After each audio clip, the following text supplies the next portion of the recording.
Hi, welcome to Matty's highway logs. അപ്പോൾ നമ്മുടെ കാലിഫോർണിയയിൽ നിന്ന് ലോഡെല്ലാം എടുത്ത് ടൊറൻറ്റോയ്ക്കുള്ള നമ്മുടെ യാത്ര തുടർന്നുകൊണ്ടിരിക്കുകയാണ്. അപ്പോൾ കഴിഞ്ഞ വീഡിയോ അവസാനിക്കുമ്പോഴത്തേക്കും നമ്മൾ കല്യാണം എല്ലാം വരെ എത്തി ദോഹയിൽ നിന്ന് പോരുന്ന ഒരു സ്ഥലത്താണല്ലോ നമ്മൾ നിർത്തിയത്. അപ്പം ഇപ്രാവശ്യം നമുക്ക് പറയാൻ പോകുന്ന കഥ എന്ന് പറഞ്ഞാൽ എൻ്റെ രണ്ടാമത്തെ ടൈമിൽ UK വരവും അല്ലെ കല്യാണം കഴിഞ്ഞതിന് ശേഷം ഞങ്ങൾ ആസ് എ കപ്പിൾ എങ്ങനെയാണ് UK സെറ്റിൽ ഡൗൺ ആയതെന്നും ഒക്കെയുള്ള വിശേഷങ്ങളാണ്. അപ്പോൾ ഈ വിശേഷങ്ങളിലാണ് ഞങ്ങളുടെ ആദ്യമായിട്ടുള്ള കാറ് അല്ലെ ആസ് എ ഫാമിലി ഞങ്ങൾ ആദ്യമായിട്ട് ഒരു വീട് അങ്ങനെയുള്ള കാര്യങ്ങളെല്ലാം വരുന്നത്. അപ്പോൾ ആ വിശേഷങ്ങളൊക്കെ അടങ്ങുന്ന ഞങ്ങളുടെ കഥയിലേക്ക് എല്ലാവർക്കും സ്വാഗതം.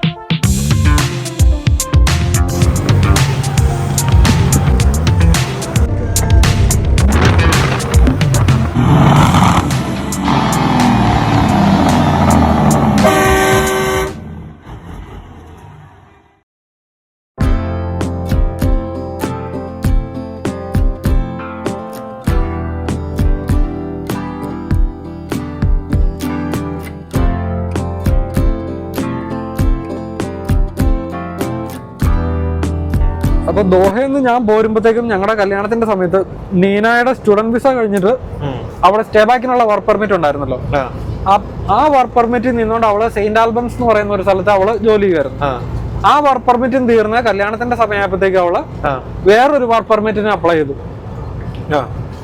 അപ്പൊ ഓരോ വർക്ക് പെർമിറ്റിനും അപ്ലൈ ചെയ്യുമ്പോഴത്തേക്ക് നമ്മുടെ കയ്യിൽ നിന്ന് ഇത്ര പൈസ കൊടുക്കുക കേട്ടോ വർക്ക് പെർമിറ്റിന്.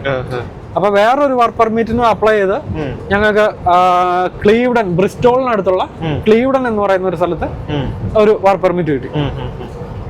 അങ്ങനെ ഞങ്ങളുടെ കല്യാണം കഴിഞ്ഞ് ഞങ്ങള് ക്ലീവ്ഡനിലേക്കാണ് പോകുന്നത്.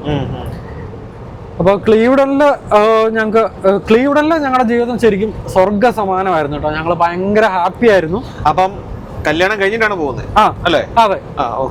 അപ്പം അതായത് കല്യാണത്തിന്റെ സമയത്ത് നീന ഓൾറെഡി സെയിന്റ് ആൽബംസിൽ നിന്ന് സാധനങ്ങളെല്ലാം മൂവ് ചെയ്ത് ക്ലീവ്ഡനിൽ ചെന്നു. അവിടെ ഒരു 6-7 മലയാളി ഫാമിലീസ് ഉണ്ടായിരുന്നു ഈ ക്ലീവ്ഡൻ എന്ന് പറയുന്ന സ്ഥലത്ത്. ബ്രിസ്റ്റോളിനടുത്തുള്ള ഒരു സ്ഥലമാണ് ക്ലീവ്ഡൻ. എന്നിട്ട് സംഭവം എന്താണെന്ന് വെച്ച് കഴിഞ്ഞാൽ അപ്പം കല്യാണത്തിന്റെ സമയത്ത് തന്നെ ഈ മലയാളികളെല്ലാം അവിടെ കുറച്ച് പേര് നമുക്കിപ്പോഴും മറക്കാൻ പറ്റാത്ത ആൾക്കാരാട്ടോ. ഷിബുചേട്ടായി ആൻഡ് ഫാമിലി, ജയ്മോളേച്ചി ഫാമിലി, ടിൻസേട്ടായ ഫാമിലി, അങ്ങനെ കുറച്ച് പേരൊക്കെ. അപ്പൊ അവരുടെ പേര് പറഞ്ഞില്ലെങ്കിൽ കാണുമ്പോഴത്തേക്ക് അവർക്ക് സങ്കടം വരും. കാരണം അവരെല്ലാം നമുക്ക് അതുപോലെ നമ്മുടെ ജീവിതത്തിൽ സഹായിച്ചവരാ. ജിൻഡോബായി ഫാമിലി, ജോൺസൺ ചേട്ടായി ഫാമിലി, അവരെല്ലാരും, ജോൺസൺ ചായ ഫാമിലി, അങ്ങനെയൊക്കെ. അപ്പം ഈ കുറച്ച് മലയാളികളെ ഉണ്ടായിരുന്നുള്ളതിലും എല്ലാവരും തമ്മിൽ ഭയങ്കര സഹകരണമായിരുന്നു. കാരണം എല്ലാവരും ഞായറാഴ്ച പള്ളി ചെല്ലുമ്പോൾ അവിടെ കാണും. ഞങ്ങൾ 3-4 പേരെ എവിടെയെങ്കിലും കൂടും, വർത്താനം പറയും. എല്ലാവരും അങ്ങോട്ടും ഇങ്ങോട്ടും ഭയങ്കര സഹായമായിട്ട് ഉണ്ടായിരുന്ന ഒരു സമയമായിരുന്നു UK സമയം. അപ്പം ഞങ്ങളുടെ ഈ രണ്ടാമത്തെ UK ഇതെന്ന് പറഞ്ഞാൽ അതിൻ്റെ അകത്ത് ഞങ്ങളുടെ ശരിക്കും ഫാമിലി ജീവിതത്തിലും ഇതിലെല്ലാം ഞങ്ങൾക്ക് ഭയങ്കര ഇമ്പോർട്ടന്റ് ആയിട്ടുള്ള ഒരു സമയം. കാരണം എന്താണെന്ന് വെച്ച് കഴിഞ്ഞാൽ ആദ്യമായിട്ട് അത്രയും നാളും ബാച്ചിലർ ആയിട്ട് അടിച്ചു പൊളിച്ചുകൊണ്ടിരുന്ന ഞങ്ങൾ രണ്ടുപേരും കല്യാണം കഴിച്ചൊരു പുതിയ ജീവിതം തുടങ്ങാൻ ഞങ്ങളുടേതായ ഒരു കൊച്ചു വീട്, ഒരു 1 ബെഡ്റൂം വീട്, ഒരു മുറി, ഒരു ബെഡ്റൂം, ഒരു അടുക്കള, ഒരു ചെറിയ ഹോള്, ഒരു ചെറിയ ബാത്റൂമും ഷവറും, സ്റ്റുഡിയോ അപ്പാർട്ട്മെന്റ്. അതുപോലത്തെ അപ്പാർട്ട്മെന്റ് അല്ല, പക്ഷെ ഇങ്ങനെ നിരയായിട്ടുള്ള വീടുകളുണ്ടല്ലോ അങ്ങനത്തെ ഒരു വീട് എടുത്ത് ഞങ്ങൾ രണ്ടുപേരും.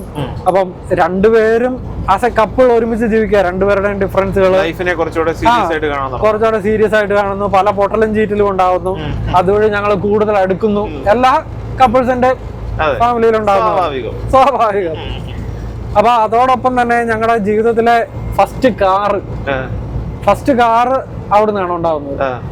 എന്ന് പറഞ്ഞാൽ എനിക്ക് അന്നേരം UK ലൈസൻസ് ഒന്നുമില്ല. അപ്പൊ ഇന്ത്യയിലെ ലൈസൻസ് വെച്ച് 1 വർഷം ഓടിക്കാമല്ലോ. അപ്പം ഒരു ദിവസം ഞാൻ കഴിഞ്ഞ എപ്പിസോഡിൽ ഈന്തൻകാട്ടിലെ അന്നക്കുട്ടി ആന്റിയുടെ കാര്യം പറഞ്ഞു ഓർക്കുന്നുണ്ടോ? അന്നക്കുട്ടി ആന്റിയുടെ സിബിച്ചേട്ടയൊക്കെ അവിടെ, അന്നക്കുട്ടി ആന്റിയുടെ 2ാമത്തെ മോനാണ് മാനശ്രീ പിക്ക് ചെയ്ത്. 3ാമത്തെ മോൻ സിബിച്ചേട്ടായാണ് ഇവിടെ ലിങ്കൺ ഷെയറിലുള്ളത്. അപ്പൊ സിബിച്ചേട്ടായും സീമ ചേച്ചിയൊക്കെ ഒരു ദിവസം വീട്ടിലേക്ക് വന്നു. അവര് ഞങ്ങളുടെ സാഹചര്യം എല്ലാം കണ്ടു. അപ്പൊ അവരുടെ ഞങ്ങളുടെ ബുദ്ധിമുട്ടൊക്കെ കണ്ടു. ഞാൻ ക്ലീവ്ഡനിലാണ് താമസിക്കുന്നതെങ്കിലും എനിക്ക് ബ്രിസ്റ്റോളിലെ മാരിയറ്റ് ഹോട്ടലില് ജോലി കിട്ടിയായിരുന്നു. നല്ല ഒരു മണിക്കൂറോളം ബസ്സിലിരിക്കണം വൺ സൈഡ്. അപ്പൊ രാവിലെ പോകും, ഞാൻ വൈകിട്ട് വരും. അപ്പൊ ഇവളും ജോലിക്ക് പോകും, ബസ്സിൽ പോകും, തിരിച്ചു വരും. അത് ഞാൻ പറയട്ടെ, ഈ ബസ് ഇരിക്കണം എന്ന് പറയുമ്പോൾ നമ്മളത് കാറാണെങ്കിൽ നമുക്ക് 1/2 മണിക്കൂറിൽ എത്താൻ പറ്റുമോ? കാറാണ് 1/2 മണിക്കൂർ കൊണ്ടെത്താം. തന്നെയല്ല, നമ്മുടെ സമയത്തിന് പോയാൽ മതി. ബസ്സിന്റെ ഡ്യൂറേഷൻ ആണ് 1 മണിക്കൂർ. പക്ഷെ ഈ ബസ് എല്ലാ 1/2 മണിക്കൂറിലായിരിക്കും ഉള്ളത്. അപ്പൊ നമ്മൾ പോയിട്ട് വെയിറ്റ് ചെയ്യണം. ആ കാര്യങ്ങളൊക്കെ ഉണ്ടല്ലോ. അപ്പൊ അതെല്ലാം ചേട്ടായി കണ്ട് മനസ്സിലാക്കി കഴിഞ്ഞപ്പോഴത്തേക്ക് ചേട്ടാ പറഞ്ഞു, ചേട്ടാ നിങ്ങളുടെ ജീവിതത്തിൽ ഇവിടെ വെസ്റ്റേൺ ജീവിതത്തിന് ഈ ലൈറ്റ് ഇടത്തെ വയയുടെ മുഖത്തേക്ക് കുറച്ചുകൂടെ വെട്ടം വരും. ഞാൻ ഇതിടാം, ഓക്കെ അല്ലേ? ഈ വെസ്റ്റേൺ കൺട്രികളിലെ ജീവിതത്തിന് നമുക്ക് ട്രാൻസ്പോർട്ടേഷൻ ഒരു ഇമ്പോർട്ടന്റ് ഘടകമാണ്. അപ്പം നിങ്ങളുടെ ഒരു വലിയ കാറൊന്നും മേടിക്കണ്ട, ഒരു സാധാരണ കാറ് ഇത് മൊത്തം അടിക്കാണോ? എനിക്ക് കുഴപ്പമൊന്നുമില്ല. അപ്പൊ ഒരു കാറ് മേടിക്കുവാണെ നിങ്ങളുടെ ജീവിതം ഭയങ്കര ഈസി ആവുമെന്നും പറഞ്ഞുകൊണ്ട് ചേട്ടൻ അങ്ങ് പോയി. അപ്പൊ ചേട്ടൻ അങ്ങ് പോയെങ്കിലും ഇപ്പൊ ഞങ്ങളെ സംബന്ധിച്ചിടത്തോളം എനിക്ക് ലൈസൻസ് ഇല്ല, ഞാൻ ലൈസൻസിന്റെ കാര്യങ്ങളൊന്നും അറിയത്തില്ല. അപ്പൊ ഞങ്ങളിങ്ങനെ മനസ്സിൽ വിചാരിച്ചു പിന്നെ കാറ് മേടിക്കാന്നൊക്കെ പറഞ്ഞ അത് നമ്മൾ ചിന്തിക്കുന്ന പോലും, കാരണം നമ്മളെ പൈസ ഇല്ല, നമ്മൾ ഈ 2 കൊല്ലത്തെ വർക്ക് പെർമിറ്റ് നിൽക്കുന്നവരല്ലേ, പോകുമ്പോ ലയബിലിറ്റി ആവുമോ എന്നുള്ള കാര്യമൊക്കെ ആയിട്ട് അങ്ങനെ അങ്ങ് പോയി. ഏകദേശം 1.5 മാസം കഴിഞ്ഞങ്ങ് പോയി. ഇടയ്ക്കൊക്കെ ചേട്ടായി വിളിച്ചിട്ട് ചോദിക്കും, എടാ എന്താ ഈ കാറിന്റെ കാര്യം വല്ലതും നോക്കിയോ, നിങ്ങൾ അത് ചെയ്തോ ഇത് ചെയ്തോ. അപ്പൊ ലൈഫിന്റെ പല ഗൈഡൻസും ചേട്ടായി തരുന്നതെന്ന് ഞാൻ പറഞ്ഞിട്ടുണ്ടല്ലോ. അങ്ങനെ ചേട്ടായിക്ക് ഗ്രോസറിയോ അവിടെ ഇച്ചിരി നടക്കാവുന്ന ഡിസ്റ്റൻസ് ഞങ്ങൾക്ക് ഒരു ടെസ്കോ ഉണ്ടായിരുന്നു കേട്ടോ. അപ്പൊ ഞങ്ങൾ രണ്ടുപേരും കൂടെ നടക്കും, ഒരു വലിയ കൂടിന്റെ അതൊക്കെ ആയിട്ട് ഞങ്ങൾ ഇങ്ങനെ പോരും. അപ്പൊ അങ്ങനെ ഇരുന്ന ഒരു സാഹചര്യത്തിൽ ചേട്ടായിക്ക് മനസ്സിലായി ഇവരെ മേടിക്കാനുള്ള പരിപാടിയൊന്നും ഇല്ല, നൈസായിട്ട് അങ്ങനെയൊക്കെ പോട്ടെ എന്നുള്ള ഒരു ദിവസം ചേട്ടായി വിളിച്ചിട്ട് പറഞ്ഞു, എടാ ഞങ്ങളുടെ അയലോകത്തൊരു ഒരു അപ്പച്ചന്റെ വണ്ടി അവര് വലിയ കാര്യമായിട്ടൊന്നും ഉപയോഗിച്ചിട്ടൊന്നുമില്ല, പുള്ളിയുടെ ലൈസൻസ് ക്യാൻസൽ ചെയ്തു, കാരണം പുള്ളിക്ക് കണ്ണ് കാണാൻ പാടില്ല പ്രശ്നങ്ങളാണെന്ന് പറഞ്ഞുകൊണ്ട്. അപ്പൊ ആ കാർ ഞാൻ മേടിച്ചു വെച്ചിട്ടുണ്ട്, നീ വന്ന് എടുത്തോണ്ട് പോകാൻ പറഞ്ഞു.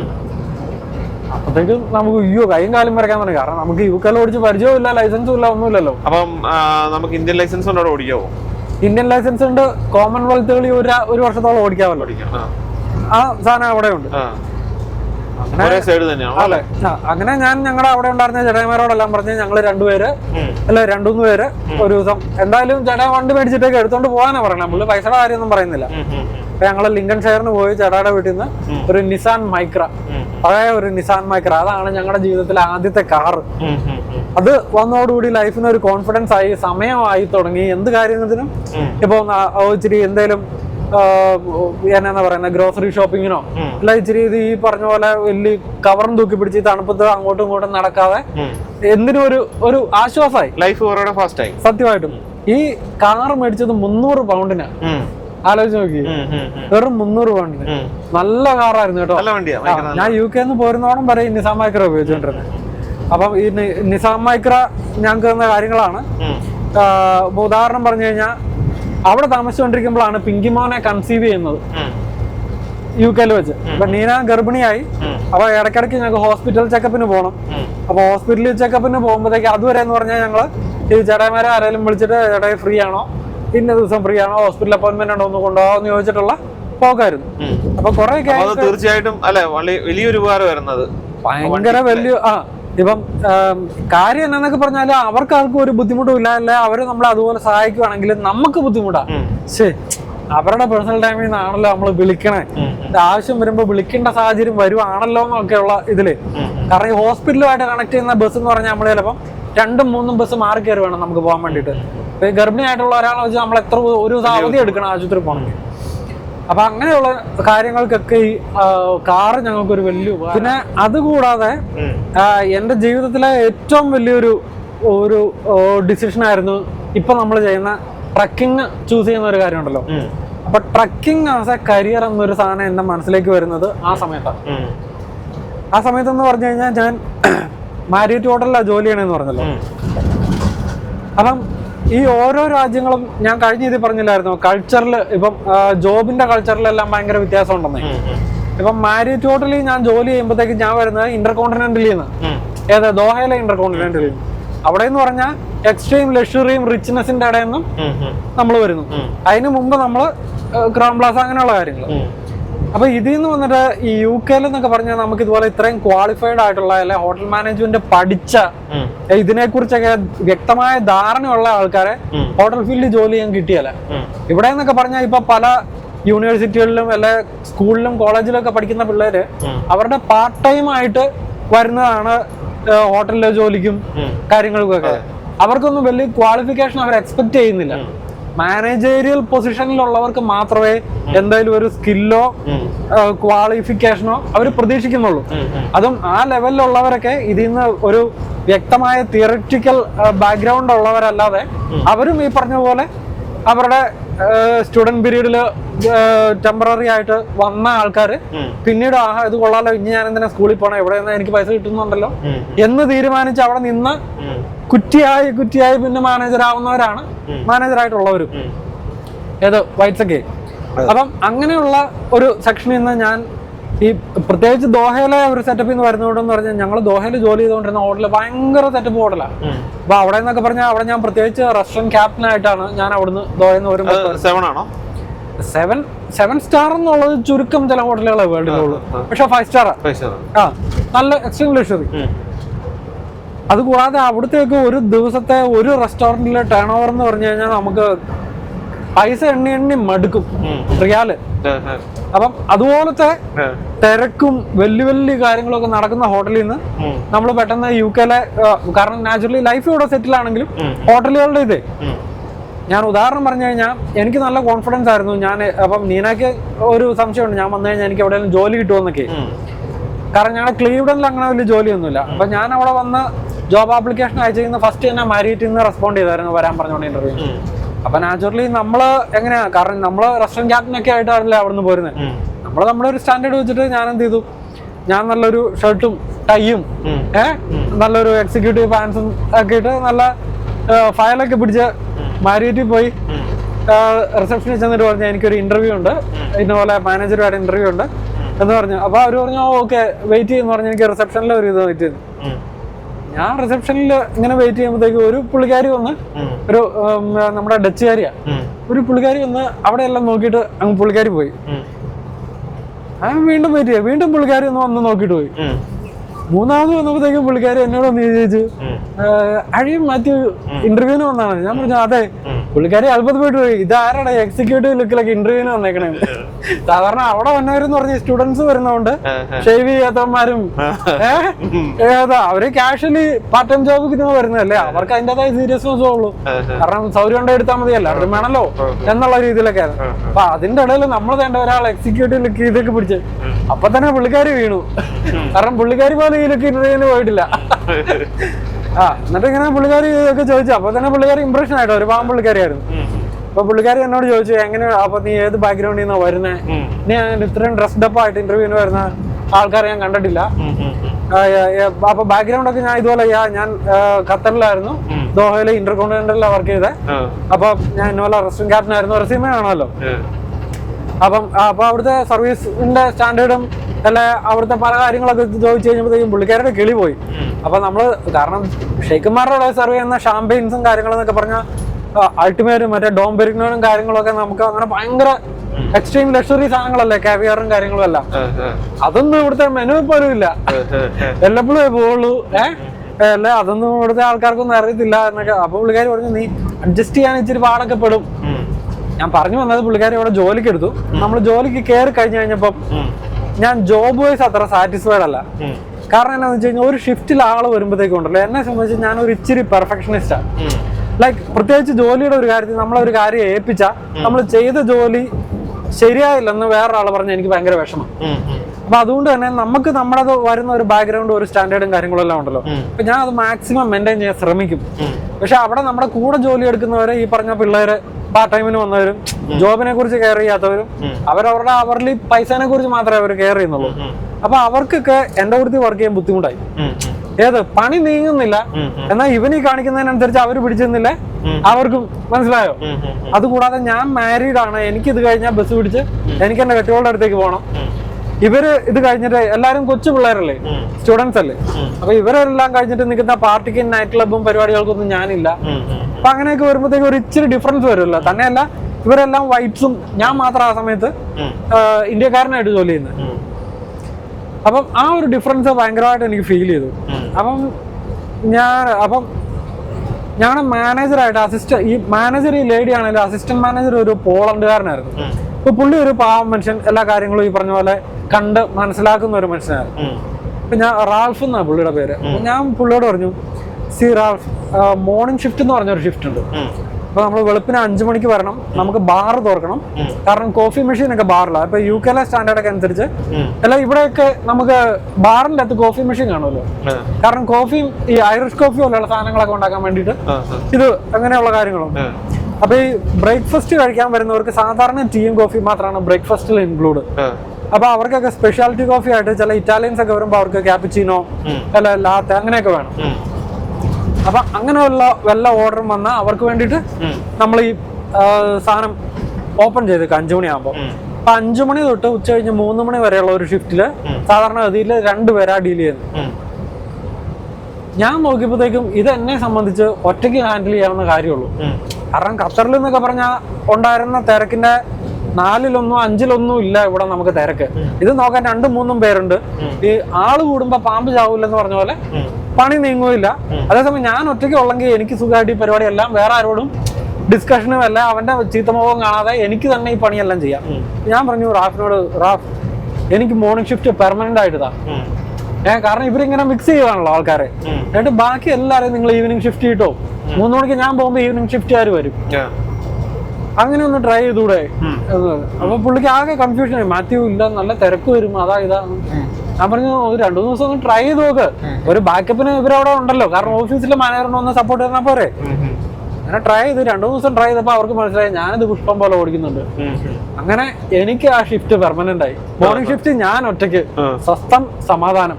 അല്ല പണി എന്ന് പറഞ്ഞാൽ നമ്മളൊക്കെ ഉണ്ട്. ഞാൻ പറഞ്ഞില്ലേ ദോഹയെ നമ്മൾ ചെയ്തോണ്ടിരുന്ന പണിയുടെ 5-1 പണിയേ ഉള്ളൂ. അവരെ സംബന്ധിച്ച് ഇതൊരു പണിയാണ്. കാരണം നമുക്ക് തഴക്കവും പഴക്കവും ഉണ്ടല്ലോ. ഏത് ഓർഡർ എടുക്കാനും ഗസ്റ്റുമായിട്ട് ഡീൽ ചെയ്യാനും ഓരോന്നിന്റെ പ്രയോറിറ്റി അനുസരിച്ച് കറക്കി വിടാനും ഒക്കെ ഉള്ളത്. അപ്പം അങ്ങനെ ഇരുന്ന ഒരു സാഹചര്യത്തിലാണ് ഈ പറഞ്ഞ പോലെ ഞാൻ ചിന്തിക്കുന്നത്, ഇത് അങ്ങ് ശരിയാവുന്നില്ലല്ലോ. കാരണം എന്താ വെച്ചാൽ ചില സമയങ്ങളിലെല്ലാം ഷിഫ്റ്റ് മാറി വരും, അല്ല സ്പെഷ്യൽ ഒക്കേഷൻ വരുമ്പോഴും കാര്യങ്ങളൊക്കെ വരുമ്പോഴത്തേക്കും നമ്മൾ എങ്ങും ഹാപ്പി ആവുന്നില്ല. പ്രത്യേകിച്ച് ഈ പറയുന്ന പോലെ കൾച്ചറിൽ ഒരു ഡിഫറൻസ് ഉണ്ട്. ഇപ്പൊ നമ്മൾ ഇംഗ്ലീഷ് സംസാരിക്കുമെങ്കിലും നമ്മൾ ഈ പ്രത്യേകിച്ച് ബ്രിട്ടനിൽ ഇവര് കൊളോക്കിയലി സംസാരിക്കുന്ന കുറെ കാര്യങ്ങളുണ്ട്. അത് നമുക്ക് ഡീപ്പായിട്ടുള്ള ഇംഗ്ലീഷ് അറിഞ്ഞാലേ അവര് പറയുന്നത് നേരായ ഇതിലാണോ, അർത്ഥത്തിലാണോ, അതോ വല്ല ഇന്നർ മീനിങ് വെച്ചിട്ടാണോ, ഡബിൾ മീനിങ് എന്നൊക്കെ പറയില്ലേ. അല്ല, വേർഡിന്റെ മീനിങ് അല്ല, ഉപയോഗിക്കുന്ന യൂസേജിന് 2 മീനിങ് കാണും. മനസ്സിലായോ? അപ്പൊ ഒരു തമാശ പറയുവാണെങ്കിലും അല്ലെ നമുക്ക് സംസാരത്തിലും ഒക്കെ ഈ സാധനം അങ്ങ് പിടിക്കാൻ, ഇപ്പൊ പിടിച്ചാൽ തന്നെ നമുക്ക് ചിലപ്പോൾ അതിനനുസരിച്ച് അവരോട് റെസ്പോണ്ട് ചെയ്യാൻ പറ്റാത്ത സാഹചര്യങ്ങൾ പോലെയൊക്കെ വരുമ്പോ എനിക്ക് മനസ്സിലായി. ഇപ്പൊ ഒന്നാമത്തെ കാര്യം നമുക്ക് മനസ്സിലാവുമോ ഇവര് പറഞ്ഞ ഇതാണ് എന്നുള്ളത്. ഇപ്പൊ മനസ്സിലായില്ലെങ്കിൽ പോട്ടെ, അതങ്ങ് വിട്ടു. പക്ഷെ നമുക്കിത് മനസ്സിലാവുന്നുണ്ട്, എടാ ഇത് ശരിയല്ലല്ലോ എന്നുള്ള ഒരു കാര്യം. അപ്പൊ അങ്ങനെ ഇരുന്ന സാഹചര്യത്തിലാണ് എനിക്ക് ഈ പറഞ്ഞ പോലെ ഇങ്ങനെ വർക്ക് ചെയ്യാൻ എനിക്ക് താല്പര്യമില്ല.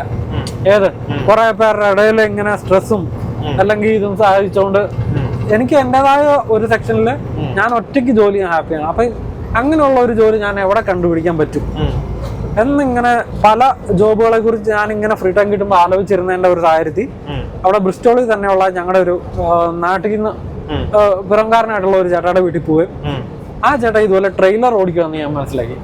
അപ്പൊ പുള്ളി അവിടെ റോയൽ മെയിലിന്റെ ട്രെയിലർ ഓടിക്കുക. അപ്പോഴാണ് ഞാൻ ചെയ്യടാ ഇങ്ങനെ ഒരു കാര്യം ഉണ്ടല്ലോ. നമ്മുടെ ഹോട്ടലിലേക്ക് ഡെലിവറിക്ക് വരുന്ന മറ്റേ UK-യിലൊക്കെ ട്രക്കുകളുണ്ടല്ലോ, യൂറോപ്യൻ ട്രക്കുകൾ, നല്ല ലൈറ്റൊക്കെ പിടിപ്പിച്ച് ഇതൊക്കെ ഹൈവേകളിൽ നോട്ട് ചെയ്തിട്ടുണ്ട്. അങ്ങനെ ഒരു കാര്യത്തെ കുറിച്ച് ഞാൻ ഇതുവരെ ചിന്തിച്ചിട്ടില്ലല്ലോ. ഈ ഡ്രൈവർമാരൊക്കെ സിംഗിൾ ആയിട്ടാണല്ലോ പോണേ. അതൊരു നല്ല പരിപാടിയാണല്ലോ. അപ്പൊ പിന്നെ നമ്മൾ ഈ ടീമായിട്ട് വർക്ക് ചെയ്യുന്നതിന്റെ ഒരു ബുദ്ധിമുട്ടും ഇല്ല. മറ്റുള്ളവരെല്ലാം ഈ പല രീതിയിലുള്ള ജോബ് ടൈപ്പ് ഇതുമായിട്ട് വരുമല്ലോ. നമ്മളെ ഒരു ജോലി ഏൽപ്പിച്ചു കഴിഞ്ഞാൽ അത് നമ്മളായിട്ട് അങ്ങ് ചെയ്താൽ പോരെ. ഇത് നമുക്ക് പറ്റുന്ന ഒരു പരിപാടിയാണല്ലോ എന്നുള്ള രീതിയിൽ ട്രക്കിങ്ങിനെ സീരിയസ് ആയിട്ട് ഞാൻ കൺസിഡർ ചെയ്യുന്നത് ആ സമയത്താണ്. എന്നിട്ട് പിന്നെ ഞാൻ ട്രക്കിങ്ങിന്റെ കാര്യത്തെ കുറിച്ച് അന്വേഷിച്ചപ്പോൾ എനിക്ക് മനസ്സിലായി UK-യിൽ ട്രക്ക് ലൈസൻസ് എടുക്കുക എന്ന് പറഞ്ഞാൽ നമ്മൾ ഉദ്ദേശിക്കുന്ന കാര്യമല്ല. കാരണം എനിക്ക് അന്നേരം കാർ ലൈസൻസ് പോലും ഇല്ല. ആലോചിക്കണം, ഇന്ത്യൻ ലൈസൻസ് വെച്ചാൽ നമ്മൾ കാർ ഓടിക്കും. അല്ലല്ല, നമ്മളെ യൂറോപ്യൻ ട്രക്കുകൾ കണ്ടിട്ടില്ലേ? GCC-യിലെ ട്രക്കുകൾ എന്നൊക്കെ പറഞ്ഞാൽ അത് നമ്മളെ ഇന്ത്യക്കാർ പോലെ ഇന്ത്യക്കാരും പാകിസ്ഥാനികളും ഓടിക്കണല്ലേ. നമ്മുടെ നാട്ടിലെ ട്രക്കുകളെക്കാളും ഒരു ഇച്ചിരി മെച്ചമുണ്ടെന്നുള്ളൂ. അല്ലാതെ ഈ മാക്കിന്റെയും സ്കാനിയുടെയും ബെഴ്സഡസിന്റെ ഒന്നുമില്ല. അതേസമയം UK-യിലും യൂറോപ്പിലൊക്കെ നമ്മളെ പക്ഷെ അതിന്റെ അകത്തൊന്നും ഫെസിലിറ്റി ഇല്ല പോയി. ഇപ്പൊ നമുക്ക് ഇവിടുത്തെ ട്രക്കുകളുമായിട്ട് നമുക്ക് ഭാരത് ബെൻസിന്റെ ട്രക്കുകൾ കമ്പയർ ചെയ്യാൻ പറ്റുമോ? അങ്ങ് ഇപ്പൊ ഭാരത് ബെൻസ് ആണെങ്കിലും ബെൻസ് അല്ലേ, മനസ്സിലായി? അതുപോലത്തെ ഡിഫറൻസ് ഉള്ളു. അപ്പൊ ചിലപ്പോ ഭാരത് ബെൻസ് പോലത്തെ ട്രക്ക് അത്രയൊക്കെ നമുക്ക് GCC ഉള്ളൂ. കാരണം അറബികളല്ലല്ലോ വണ്ടി ഓടിക്കുന്നതേ. ഈ ഇന്ത്യ അവിടെ ഏതാ ബ്രാൻഡ് കൂടുതലും ട്രക്ക് വരുന്നത്? എവിടെ? UK-ലൊക്കെ യുകെയില് സ്കാനിയ ഇഷ്ടം പോലെ ഉണ്ട്, മാക്കിന്റെ വണ്ടികളുണ്ട്, വോൾവോ ഉണ്ട്, മാനൊക്കെ ഉണ്ടോ? പിന്നെ മാനുണ്ട്, എല്ലാ വണ്ടികളും ഉണ്ട്. നമ്മള് സാധാരണ ഈ ബ്രിട്ടീഷുകാർ അല്ല ഈ യൂറോപ്യൻ സ്പെക്കി കാണുന്ന വണ്ടികളെല്ലാം ഉണ്ടല്ലോ. അതുപോലെ ഫുള്ളുമാരെ ലൈറ്റ് ഒക്കെ പിടിപ്പിച്ച് എല്ലാരും അവരവരുടെ കസ്റ്റമൊക്കെ ചെയ്ത് നമ്മുടെ ഈ ലോങ് നോസ് അല്ല എന്നുള്ളൂ, ബാക്കി എല്ലാ ഫെസിലിറ്റി അതിൻ്റെ അകത്തുണ്ട്. പിന്നെ ക്യാബിനൊക്കെ പക്ഷെ സംഭവം എന്താണെന്ന് വെച്ചാൽ ഈ വണ്ടികളൊക്കെ കാണാൻ ഭയങ്കര ഫാൻസിയാണ്, അതിൻ്റെ അകത്ത് അത്യാവശ്യം ഫെസിലിറ്റി ഒക്കെ ഉണ്ട് എന്നറിയാം. തന്നെയല്ല സിംഗിൾ ആയിട്ട് ചെയ്യാൻ പറ്റുന്ന ഒരു ജോലിയാണ്. അപ്പം അതിനെക്കുറിച്ച് പഠിച്ചു കഴിഞ്ഞപ്പോൾ ഇതാണ്, യുകെയിൽ ലൈസൻസ് എടുക്കണമെങ്കിൽ ഫസ്റ്റ് കാറിന്റെ ഫുൾ ലൈസൻസ് വേണം. അത് കഴിഞ്ഞ് അതിന്റെ മുകളിലേക്കുള്ള പല കാറ്റഗറിപ്പെട്ടത് കാറിന്റെ കഴിഞ്ഞിട്ട് വാൻ ഓടിക്കാനുള്ള ഈ വെയിറ്റിന്റെ കാറ്റഗറിക്ക് അനുസരിച്ച് ലൈസൻസ് വേണ്ട 7 or 8 കാറ്റഗറി ആയിട്ട് തിരിച്ചേക്കുക. ഇതെല്ലാം കഴിഞ്ഞിട്ട് ഇതെല്ലാം എടുത്തിട്ട് നമുക്ക് ട്രക്ക് എടുക്കാൻ പറ്റുന്നുണ്ടോ? കാറിന്റെ ഫുൾ ലൈസൻസ് എടുത്തു കഴിഞ്ഞാൽ നമുക്ക് ട്രക്ക് എടുക്കാൻ പറ്റത്തില്ല.